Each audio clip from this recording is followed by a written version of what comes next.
Okay, this is a trick. Riley and Norton are really terrified of the lightning. To distract them, do the peanut butter trick. It's a knife. Luna's not really afraid, but Norton is scared too. This is kind of a nice way for them to get distracted. Especially Riley. Okay, Riley.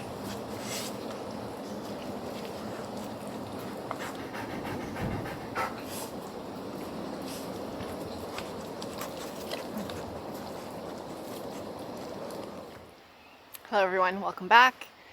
In today's video, I'm gonna cut down a tree. That tree. I was originally gonna cut down this tree.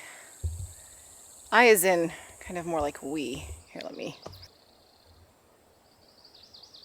That tree, which is a big, really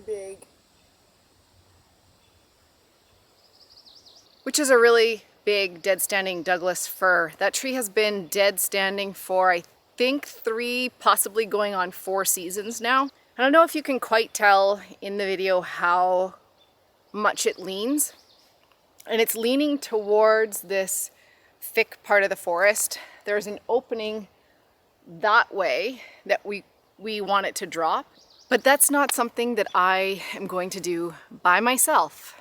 Steve, as a lot of you know, he had major spine surgery 15 days ago, just over 2 weeks. And it's been a very, very rough recovery. The first week and a half was just out of this world. Terrible for him, but he's finally turned the corner. He is on the right medications, the right doses of medications, and it's just been the right amount of time for the nerve to settle. Sometimes the nerve pain can be worse afterwards, which was the case for Steve after the surgery, before it starts to settle down and get better. So he's over that hump now. I ended up having to send him to the psychiatric ward because over the past few, no, I'm just kidding. Psych! No, he went on vacation to give me vacation. He went to go visit friends and family because he can't really do anything physical around here. He can't really lift more than 5 to 10 pounds and he's going a bit stir crazy. So no, he's not in the psychiatric ward, but boy, am I ever glad we were past that stage of the recovery because it was not fun. Anyway, that being said, I'm here by myself and I'm not going to cut that tree down. The one that I'm going to cut down is also a dead standing Douglas fir. And I don't know how long that one's been dead because I honestly never really paid attention to that tree before. Probably, I'm gonna guess longer because it's got lots of moss and greenery growing all up the stump. So I think that's gonna be the tree that we're gonna focus on. So that tree there, which is also quite tall and has quite a lean on it, wants to go. All of the branches are dead and they're all pointing this way down here. There are 2 ways that I could fall that tree. One is the way that it wants to fall, the way that it's leaning, the way all the branches are coming off the tree down the steep bank. It's very steep and it's kind of like 2 tiers. That's the obvious way. The less obvious way would be to fall it on the uphill.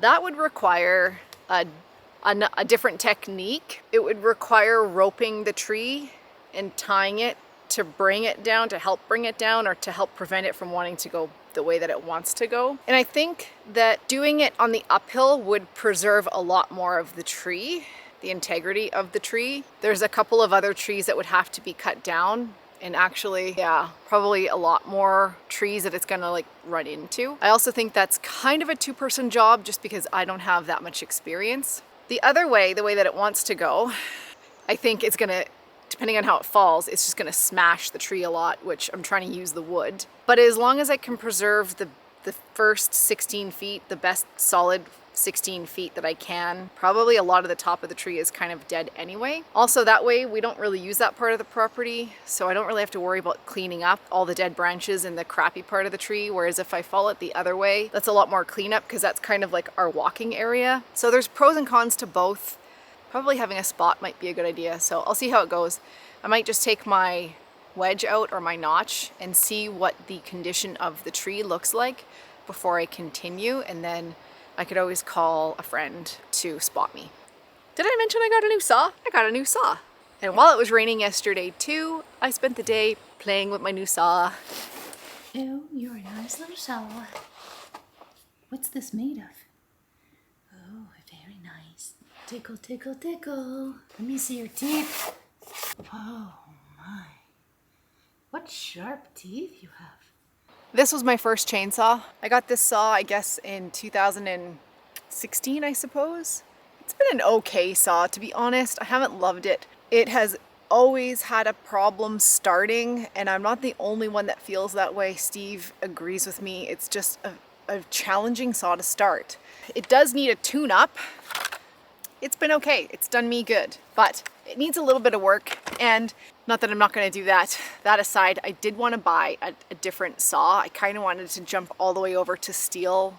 I have 4 chainsaws now, but 3 of them are steel, and I just like them. They start easily. My MS 170 starts so well. It stays running. It's just a really nice saw. So I ended up getting the 261C, which is a commercial saw. It was, if I was gonna buy brand new, I was looking at this one or the 291, which is like the homeowner farm hand saw. To buy new, I thought if I'm gonna have a choice, I went with the 261C, the commercial saw, because they're almost the same in terms of the power and all of that. But this saw is 2 pounds lighter than the 291, and a 2 pound difference is a lot for someone my size.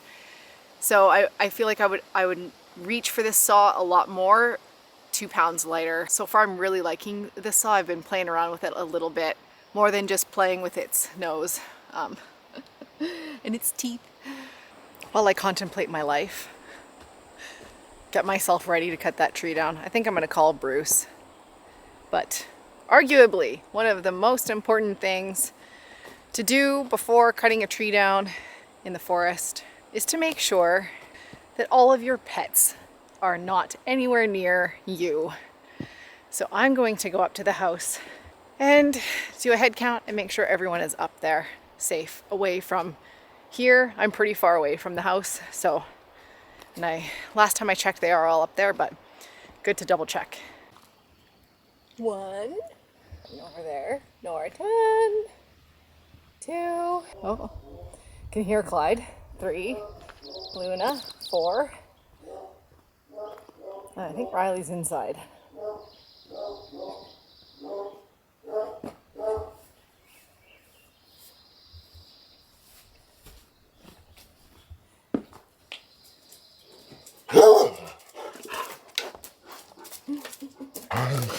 You tell him there. Hi. Hi, baby girl. Hi, sweet boy. Hi, old man. Hi. 1, 2, 3, 4, there. 5, all 5 dogs. Hi, black dog.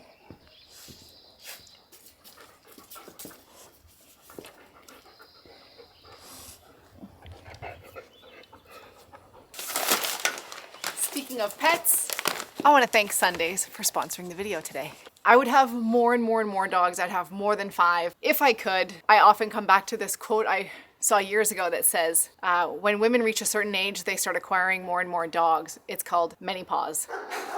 Oh, and that's totally me. Lenny is our little Texas rescue, saved from death row by an hour, and he came with a plethora of health problems. One of them is Chagas disease that causes so many health problems. One of them is GI discomfort, anorexia, difficulty gaining weight, and that is definitely Lenny. In the last couple of months, his appetite has gone down the drain. He had been losing weight, and I couldn't do anything to get him to eat the freaking kibbles. I introduced Sundays to him a little over 2 weeks ago. I have never, in all honesty, seen Lenny interested in dog food the way he is interested in Sunday's food for dogs. Sundays is vet founded and vet run, taking over 3 years and 17 formulations before they crafted the perfect recipe. This is human grade food from start to finish that only uses ingredients you can recognize, pronounce, and likely eat yourself. It is gently air dried for over 11 hours to preserve nutrition and flavor. What I especially love is the convenience, no prep or mess. This is especially appreciated for road trips, traveling, camping, or hiking. If you guys have a dog like Lenny who has health problems or is honestly just picky and wants the best food ever, give Sundays a try. You guys will get 50% off your first order of Sundays. Head to the link or use this code at checkout. Did I say I was going to get help? I'm getting help. So Bruce, my friend Bruce is going to come. I've kind of been sitting and waiting for him the last couple of hours, and he's asked if he could come tomorrow instead. So I said, sure. Good morning, Bruce. Good morning. So Bruce is here. It's Saturday morning, and he's gonna spot me and help me cut that tree down, because why not, right? Safety third. Safety third. You guys always want me to be nice and safe, so. I do have a little bit of experience felling trees. Nothing this large and dead standing, and nothing this large, dead standing in a thick forest with a lean. I really did kind of get myself psyched out about this tree. Steve was originally supposed to spot me, but the days that he was home were days that it just rained and rained and rained. So I was either going to have to do it by myself or get Bruce to come and spot me. So I did really feel like that would be the safest thing to do. So that's what I did. The only thing is that I actually think I would have done a better job cutting this tree down if I was by myself. I tend to lose my confidence when someone else is around me, particularly Bruce, who is just really skilled at a lot of different things and tends to take over and take charge when he sees me maybe not doing something well or the way he would do it. And I do really appreciate that in a lot of circumstances. In this case, I think he came in and recut my face cut, which changed the angle of the hinge, which ended up kind of screwing me up in my mind, because I ended up cutting through my hinge wood on this side where my back is to the camera, which caused the tree to go down before I was ready for that. It turned out to be okay in the end. There was still a good chunk of wood that held that tree on the side, but I made a lot of mistakes while cutting this tree down. I wasn't looking up enough. I ran back across through the danger zone to go to my exit, which was the exit I had planned to go on. Yeah, I'm learning, but while I could have edited this out and made it just look like I did a really good job cutting the tree down and Bruce just spotted me, I really think it's important to share that I actually didn't do a very good job of this, and here's why. Okay, so I pulled this, he cut this off, but I pulled it back up just to review it. So you can see this was the original cut, and then Bruce came in and wanted to clean that up a little bit there.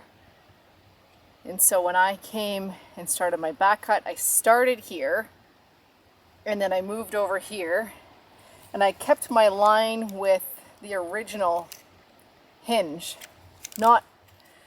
I should have stopped and come back over here to finish this part, because the hinge actually kind of shifted. I mean, it worked out okay because we had this holding it. Well, that saved it, but not great. So yeah, I should have just started here, come in, and then finished on this side and closed in on my hinge here, because my escape route was this way. It worked out in the end. Everything went well.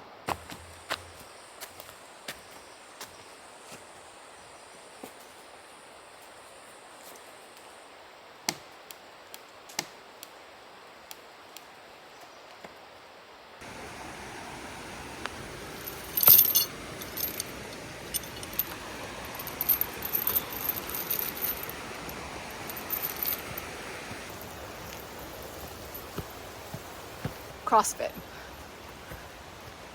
It's like funny, I can actually move this tree. I wonder if I shouldn't because the top is broken. I wonder if I shouldn't bring the bobcat down here and pull this up and then cut it into 16-foot sections. So I think I'll just take the limbs off. I may as well try it because it doesn't seem that heavy. The bobcat should be able to pull it out. Something feels off about this tree.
The problem now is that I'm buried in the dirt where I need to cut, and it's a brand new chain on my chainsaw, so I don't want to wreck it.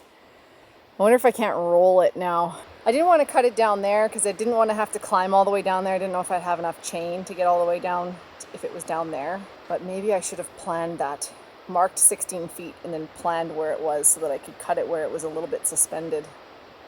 But be that as it may, I'm here now, so I gotta try and figure it out. I'm gonna go down and cut my other 16-foot section so I don't need to pull any more than I have to.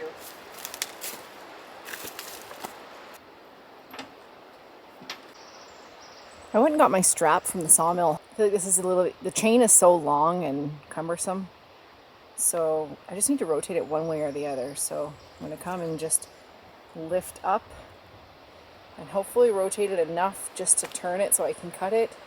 And hopefully it's not going to break where I've started cutting it.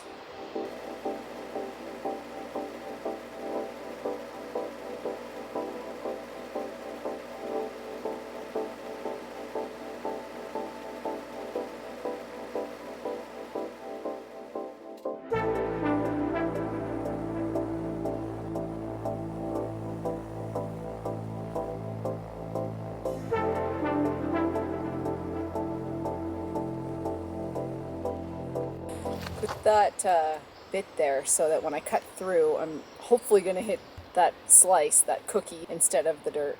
The only problem with doing what I did on both of those cuts is that I should have undercut first. Well, I couldn't have on this one, but the other 16-footer, I should have undercut a little bit first and then come from the top, because too much stress was on underneath and it caused it to kind of split a little bit. But I should be able to at least just take that part off as a slab, I think.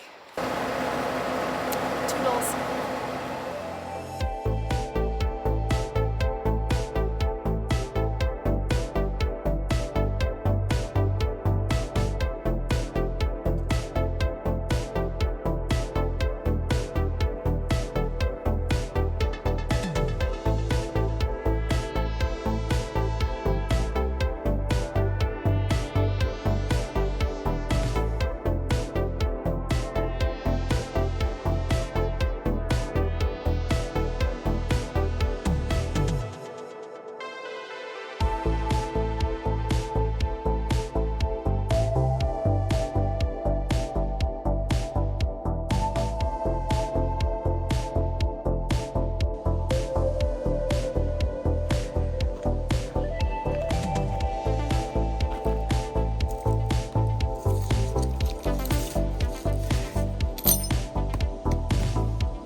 Take up the other one. These are dry. This is a dead tree. That's why it's just so light compared to like the hemlock.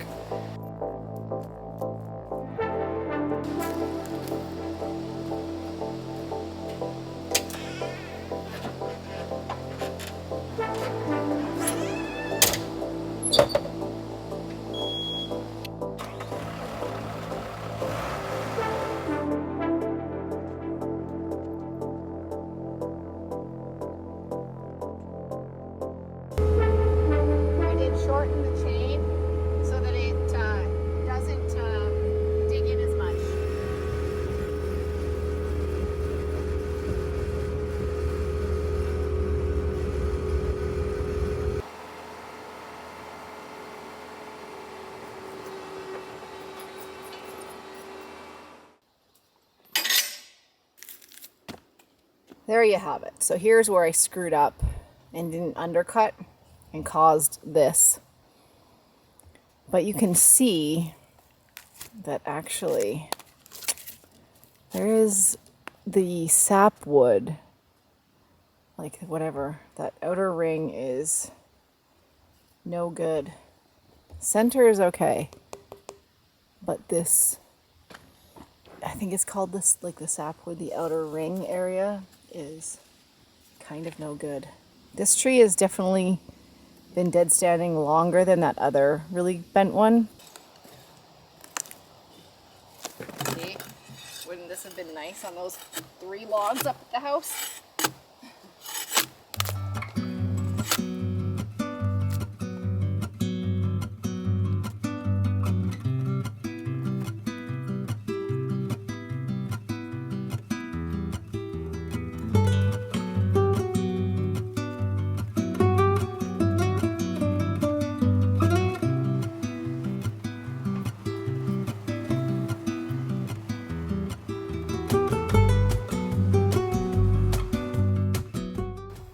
I gotta trim it a little bit, but I cut it longer than 16 feet just so I can make it perfect when I need to. So I'm gonna tackle this now, this mess of hemlock slabs, because I don't want to mix the two.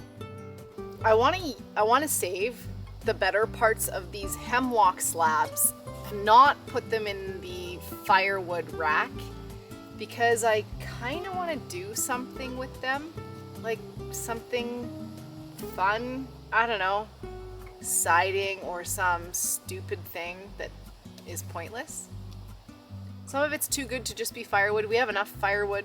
We don't really burn wood for heat in the winter. It's just for ambiance, and we have enough for the next winter.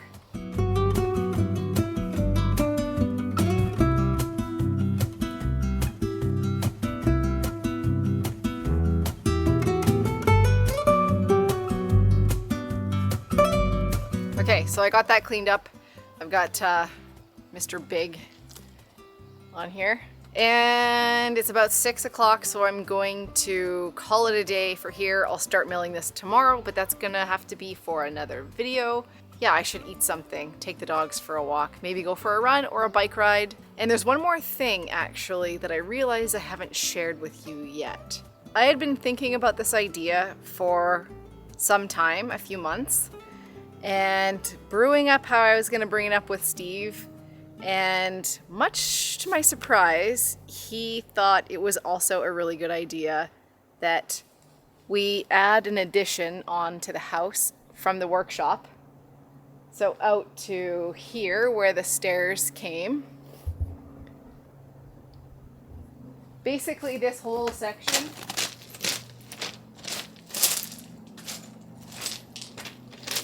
we're going to bump it out.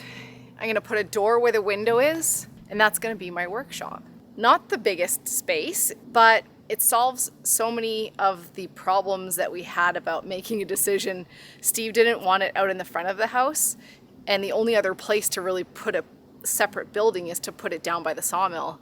And I didn't really want to build a workshop down there just because there's no power. Even if I wanted to do solar in the wintertime, in the wintertime is the most I will be using the workshop, I think, the most in the winter. So I didn't want to put it down in the deep, dark hole in 6 feet of snow with no power. We could have put power, but it would have been really expensive to run a cable down there. So this is like, great. It's attached to the house. Power is there, lights. And obviously, I've said this before, but the deck is going to basically be a roof. So it's going to have plywood over the joists, a torch-on material, and then a floating deck on top of that. So this is all going to be enclosed. So that's kind of exciting. We would all agree it's a little bit small, but I think it's the best option, put it that way, for what I've got.